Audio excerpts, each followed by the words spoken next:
In this lecture, we are going to study branch instructions of 8051 microcontroller.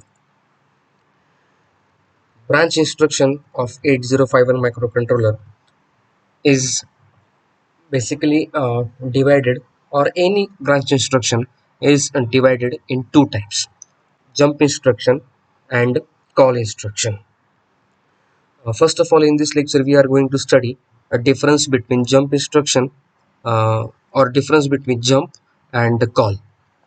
Thereafter, we are going to study different variations of jump instructions. So let's start with uh, jump. So what is jump and what is call? So first of all, start with jump. What is jump? By using jump, the program, uh, whenever I'm explaining the things, please look at this diagram. Okay. By using jump, the control transfer program control PC transfer to a location which is also the part of the main program and continues thereafter. Okay, in this diagram we can see that the program control is at location 1000. After calling the jump, it will jump to the location 1008. 1008. The PC, the control will be transferred at this location. First of all, remember, microprocessor executes the program instruction by instruction. It is a sequential. It never jumps. It jumps with the help of instruction, but it never skip the instruction. It never skip the sequence. It continues. But whenever there is execution of the jump instruction, it will jump from one program counter from one location to a specific label mentioned in the program. In this example, it is jumping to location 1008. From 1000, it is directly jumping to the location 1008. Okay, and continuing execution thereafter. The instructions in between, like for example, the addresses in between 1001 to 1009 will be skipped because of jump instruction, and program never will return to this location. Okay, that's what I am saying. Like what I have said over here is, and it continues program thereafter. So it will continue the program thereafter. It will never come back with the help of jump instruction. um, Here, the program counter value is not pushed onto the stack, and no return function and no return instruction is needed after the jump instruction. So use of stack is not there, or is use of stack is not in the jump instruction. Okay, so this is what the simple jump looks like, or this is what the simple jump is. Program will jump to the another label mentioned in the program, and program will continue thereafter. No no stack or no value will be pushed onto the stack, no program counter will be pushed onto the stack, and no return instruction is used in the jump. So these 3 points we have to remember while uh, considering the jump. Next, call. So by using call instruction, by using the call instruction, sorry, sorry, by using the call instruction, the program control transfers to the procedure or interrupt. That program will execute that procedure, or it will execute that interrupt, and after executing that procedure or interrupt, it will return back to the program where it is left. Okay, where it is left. So here we can see that in this diagram we can see that the program is executing in a sequential manner. After reading the instruction call sub, it will go to the subroutine. So this is a subroutine. Okay, this is a subroutine. It will execute this subroutine, and after executing this subroutine, it will return back to the program where it has left, and it will continue from here onwards executing of the program.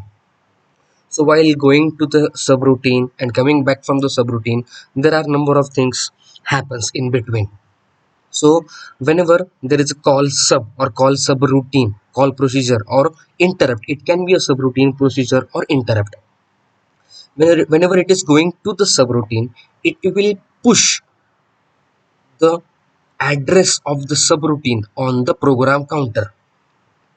Program counter is the one which is keeping the track of the address, or which is keeping the track of the instructions. Okay, so the address of the subroutine will be pushed onto the program counter or PC, and the address, how the program will know where to come back, or where to come, or where to execute program after executing the subroutine. So that address is pushed onto the stack. So it will push stack, in bracket I have written RA, return address. So it will push the return address onto the stack, and it will execute the subroutine. After completing the subroutine, it will return to this return address. So to return to this return address, it will pop the return address from to the stack, and it will assign that address to program counter, and it will come back, and it will resume the execution thereafter. So this is what the call looks like. So what things we have to remember in call? In call, we have to remember it uses stack. It comes after executing the subroutine, and uh, yeah. So these two things we have to remember for call. Here we will go through some of the points. Like by using call instruction, the program control transfer to the procedure or interrupt and returns to a program where it is left. Yes, this point we have to remember first. Second, the value of the program counter is pushed onto the stack before going to the pointed location. And call, after call, it returns, it enters into a subroutine. To come back from the subroutine, we need return instruction. Yes, so this point I forgot. So this point is very very important. So to come back from the subroutine, it requires a return instruction. So this is important. Return instruction, RET. So to come back from the subroutine or procedure, we require written instruction, and to come back from the interrupt, we will need the instruction RETI, reti. That is return from interrupt. That's why RETI. I have not mentioned that RETI in this diagram, but so there are two different types of return. Return from the procedure or subroutine requires RET, return, and return from the interrupt will require RETI, ret I. So this was all about the call. So this is main difference in between jump and call. So these two things we these are the two pillars of this branch instruction. So hereafter we will see different versions of the jump instruction. So jump instruction is divided in three types. Long jump, with respect to 8051 microcontroller, jump instructions are divided in three types. Long jump, S jump stands for short jump, and A jump stands for absolute jump. uh, what is this long jump, what is this S jump, and what is this A jump, why this is required, why these three different types of jumps are required? Because uh, size of the L jump was the first instruction to introduce. So L jump, normally or widely, L jump is used. So uh, L jump is 3 byte instruction, and S jump and A jump are 2 byte instructions. So what we achieved from saving only 1 byte? Okay, for that 1 byte, one cycle, one extra cycle is needed to execute that one extra byte. So you will ask, what we have achieved from saving one cycle? So it is not about one cycle. We are using this jump instructions in a loop. Okay, so in a loop, that loop may run million times, number of times. So it will require those number of millions of cycles to execute. By saving 1 byte, we will save all those million cycles, all those cycles, and performance will be improved. Okay, that's why the after ljump, two more jumps were introduced, that is S jump and A jump.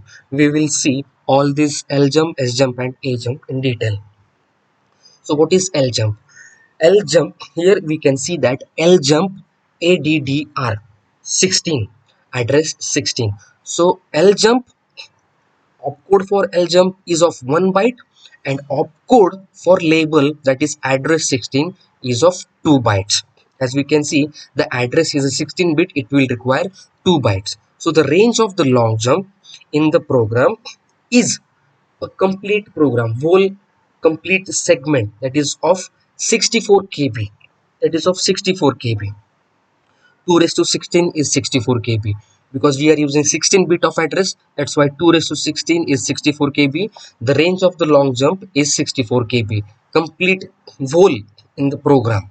Okay, so the format, or for example, ljump is written like this: ljump to the label. And remember one thing, we don't have to calculate this all this address and everything in this program. Assembler will handle everything, but from knowledge point of view or from theory point of view, we should remember, or we should understand how these jumps are executed, how this L jump, S jump and A jump works. So L jump is little bit easy, and we widely use this L jump throughout the program. So L jump uses basically 16 bit of address. This instruction is of 3 byte, 1 byte for opcode and 1 byte for address, sorry, 2 bytes for address. And secondly, the range of the ljump is 64 kb, complete whole in the program, so in whole program. Okay, next instruction, or next type of jump is S jump, short jump. So short jump uses relative address. Okay, short jump uses relative address in the label. Okay, in the label. In long jump, the label was complete 16-bit address, complete in whole program, range is in whole program. But in S jump, the relative address, the label, is a relative address. The size of the relative address or the label is reduced to 1 byte, means only 8 bits, only 8 bits. So for example, I will demonstrate you this with the help of this example. The format for S jump is like this: S jump label. Again, remember, we don't have to calculate all these addresses, this everything is handled by assembler. We just have to know how this works, that's why we are going through this. Okay, may happen that this question will be asked by the university for your examination. That's why that exam point of view, you should know the theory. So it is represented, or it is written like this: S jump label. uh, so this label is relative address. This label is relative address, which is of 1 byte or 8 bit. For example, program counter is pointing at this instruction sjump label. Sjump label down. The address of the program counter, current address of the program counter is suppose 1000, and it wants to jump to this label down, which is located at address 1010. Okay, now the relative address for this label down is 09, or 10 locations from 1000. You can call it as 10 locations from 1000. So 10 is the relative address of this 1000. So this is what the relative address is. So how it will be calculated then? The program counter or relative address will be calculated like this: relative address is equal to the next address of the current program counter. So current program counter is 1000. So next address of the program counter will be 1001 plus the relative address. So 1001 plus what will be the relative address? Then 1001 plus 9, that is 1010. But remember, this instruction is of 2 bytes, means it will occupy 2 bytes from the address, means 1000 and 1001. So it will calculate address from 1002. 1002 means uh, 1002, 3, 4, 5, 6, 7, 8, 9, 10. So 9 locations. But this is not like this. This is not like this. Whenever it whenever the instruction is at 1000, it occupies 2 bytes, means it occupies 1000 and 1001. Whenever the instruction executes or read that instruction, it immediately move to the next address, means it will move to the next address 1002, and from that 1002 it will calculate the relative address.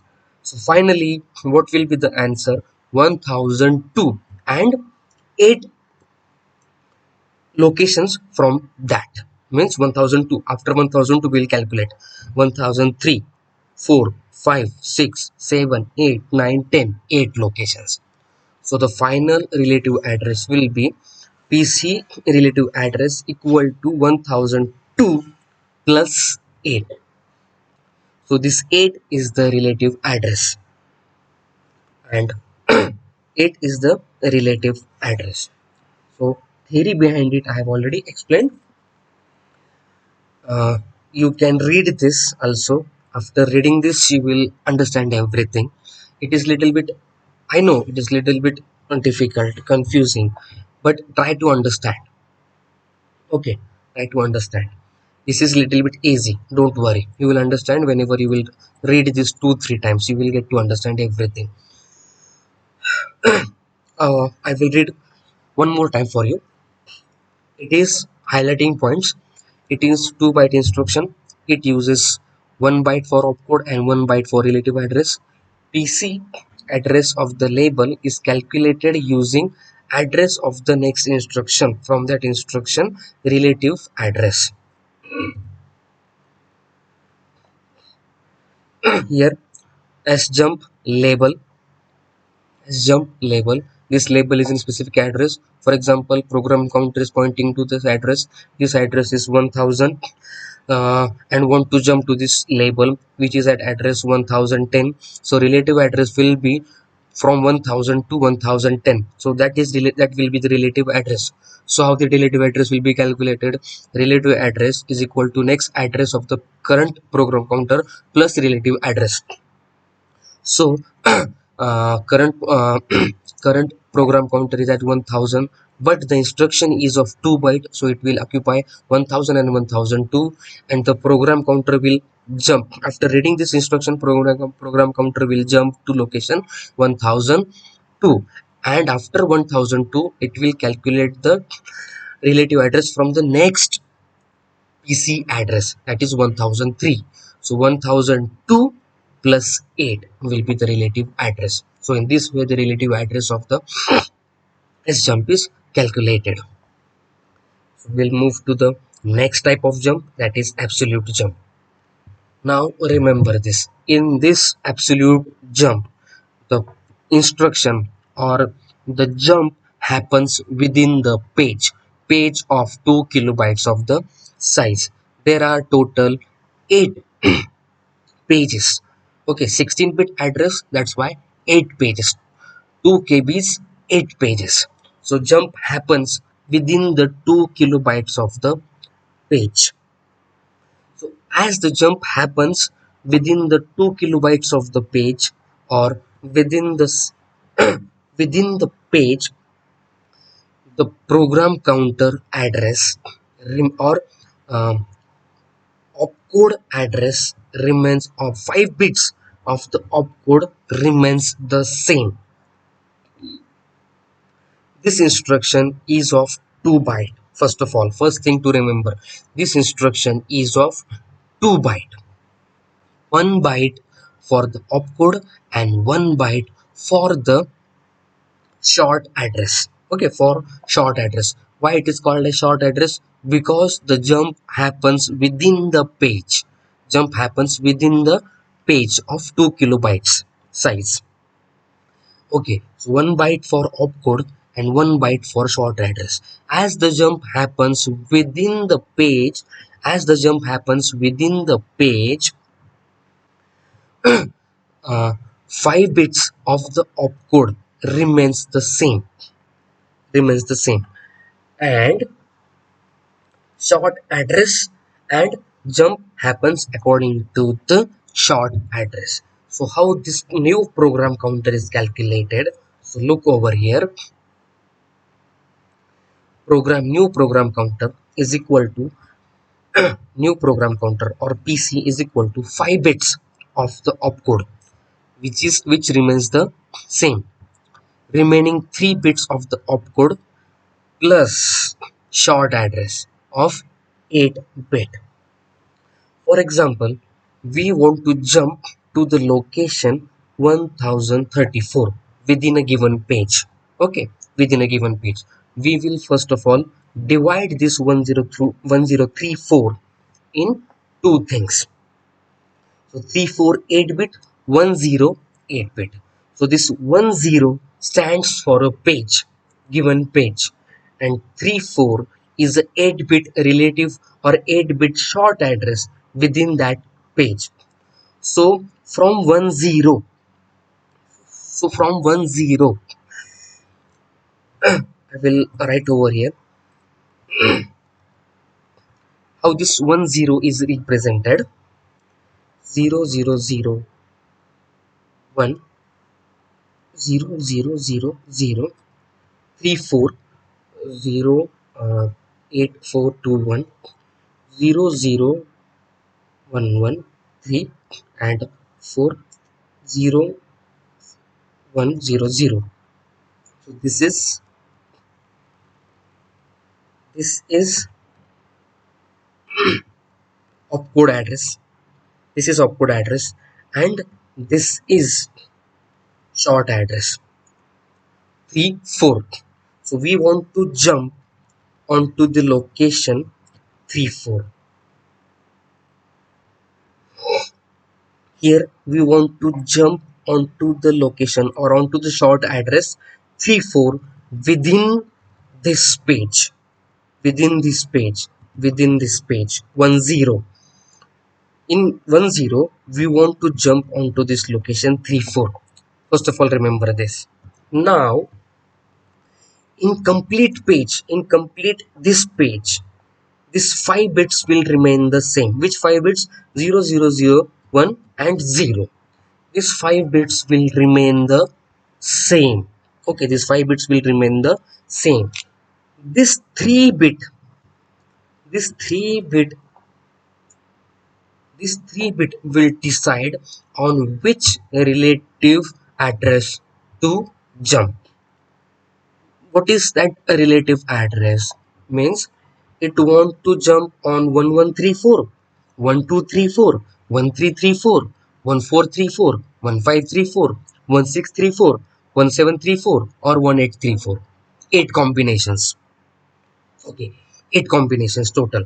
So this 3 bits, 2 raised to 3 is 8. So these 3 bits will give us the respective combination or respective address where to jump. Here we want to jump on 1034. This 0 will be represented by this 000. Remember, if it is 1, it will jump on 1134. If it is 0, it will jump on 1034. If it is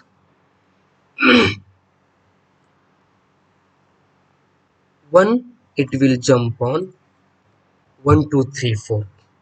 So these 3 bits will decide the relative address or relative opcode. This gives the opcode where to jump exactly. Now again we'll revise the things. So this 8 bits will give the short address. This 5 bits, this 5 bits will remain the these 5 bits will remain the same, and these 3 bits will give the ultimate combination where to jump in the relative respective page. So this is what the absolute jump.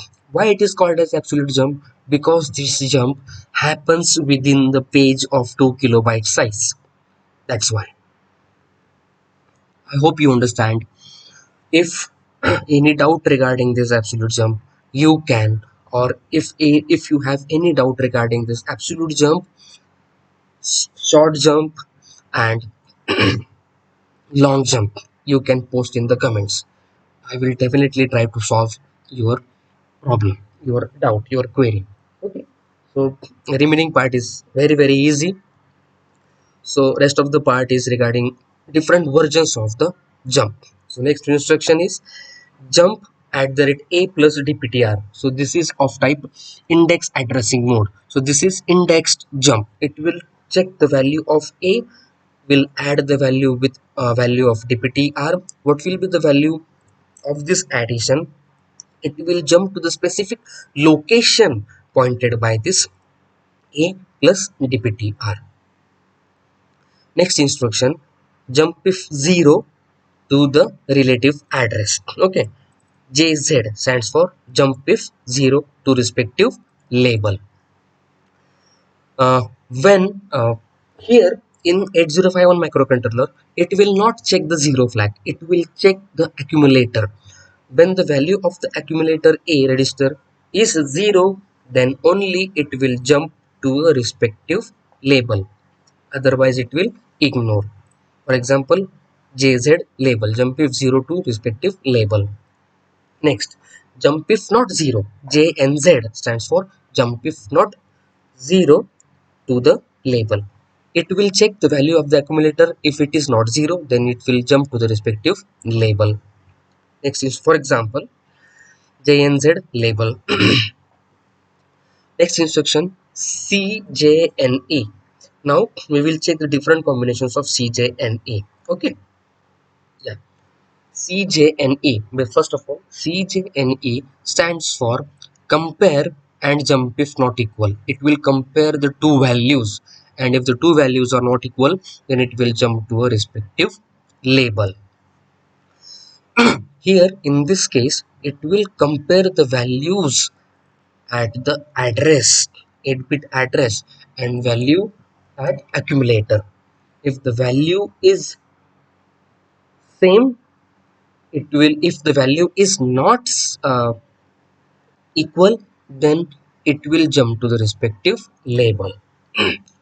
Jump if not equal, that's why it will compare. If it is not equal, then it will jump to the label. For example, CJNE a comma 25h. Here it will compare the value at the address 25 with the value at the accumulator. If the value is not same, not equal, then it will jump to a respective label. I will write it as label. Next instruction, compare and jump if not equal a comma at the rate a comma hash d8. So it will compare the immediate value with the value in the accumulator. If it is not equal, it will jump to the respective label. Here, for example, uh, for example, CJNE a comma hash 90h. So it will compare value 90h with the value in the accumulator. If the value, if the both the values are not equal, it will jump to the respective label. Next instruction, CJNE RN comma hash D8. In this case, it will compare the immediate value with the value in the register. If both the values are not equal, then it will jump to the respective label. For example, CJNE R5 comma hash 90 REL or label. One and the same thing. Okay. It will compare the immediate value 90 with whatever the contents of the register. If it is not equal, then it will jump to the label, respective label. Next instruction, CJNE @RI, comma hash D8, respective label. So in this instruction, it will compare immediate value with the value or the contents at the location pointed by the register.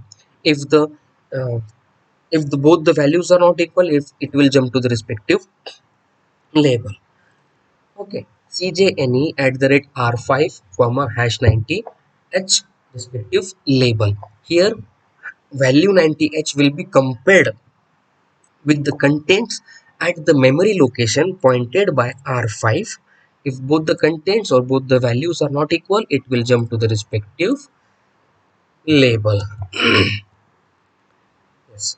And the last instruction, DJNZ A8, comma relative. What is this A8? This A8 is nothing but the address 8 bit. Address 8 bit. So decrement the contents of the address. If not 0, jump to the label. This instruction will decrement whatever the content at this address location, and if it is not 0, then it will jump to the respective label. Means two things happening over here. It is decrementing the contents at the address location. It is first of all decrementing the contents at the address, uh, and if it is not 0, it is jumping to the label. So as we have as we know, this 80h is the address of port 0. This instruction will decrement the contents of the port 0. If it is not 0, then it will jump to the respective label. So two things, decrementing and checking whether it is 0 or not and jumping to the label. So this is all about the branch instructions of 8051 microcontroller. These instructions are very easy and very useful. Why these instructions are useful? Why the jump instructions are useful?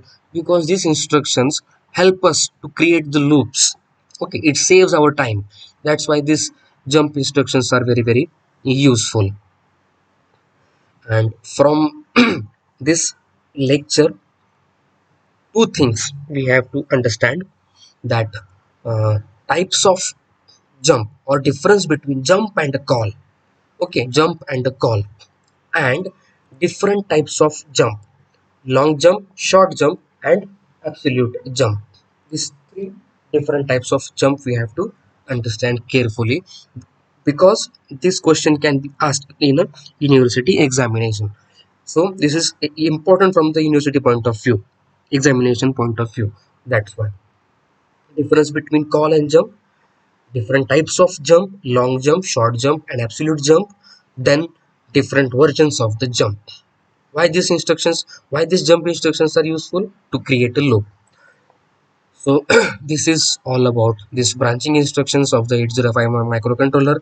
If you have any doubt, any query specifically regarding long jump, short jump, and absolute jump, please post in the comments. I will try to solve everything. Thank you for watching my video, my lecture. uh, धन्यवाद.